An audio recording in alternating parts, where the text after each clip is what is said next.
তোমাকে না জানিয়ে তোমার এই কালো কুচকুচে চুল আমি সাদা করে দেব, রুখতে পারবে? তোমার এই চোখের লাল চাহনি আমি ঝাপসা করে দেব, ঠেকাতে পারবে? তোমার এই লোহার মতো মজবুত দাঁত 32টা 16 একটা একটা করে ট্রান্সফার করিয়ে দেব, তোমার কাছে কোনো পারমিশন নেব না, ধরে রাখতে পারবে?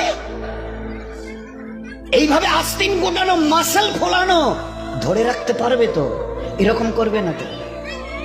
এইভাবে এরকম হবে না তো? সামনে এসে একটা পান দিচ্ছে, এই হাত, চাচা এই হাতটা নিলেন, এই হাতটা কলেন, আরে বাবা দেখ না চিমটি কাটিতে কিচ্ছু নেই। আসমান থেকে আওয়াজ দিচ্ছে, ও হাত তোমার কথা শুনে আমার, এ হাত তোমার কথা শুনে আমার। আমি এর পাওয়ারকে সিজ করে নিয়েছি। এই দুটো পা যদি হনন হনন করে হেঁটে চলো, খালি একটা পায়ের যদি সামান্য একটু প্যারালাইসিস করে দিই না, তো জীবনভর করে হাঁটতে হবে। বেডরুম থেকে নিয়ে বাথরুম একদম লাগালাগি, অ্যাটাচড, আমরা বলি না অ্যাটাচড। তুই বেডরুম থেকে নেমে বাথরুম কত 4-5 হাত, বেডরুমের দেয়াল আর এটাই হচ্ছে বাথরুমের দেয়াল, মাঝখানে একটা দরজা। এখান থেকে উঠে ওই ঘরের রুমটাতে পারবে? আছে পাওয়ার? কিসের দেমাগ তোমার? কিসের এই অহংকার তোমার?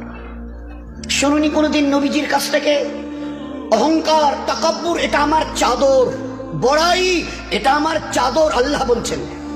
আর আমার চাদর ধরে যে টান দেয় তার ঠিকানা কোথায়? বলেন না, সবাই কম বেশি জানে।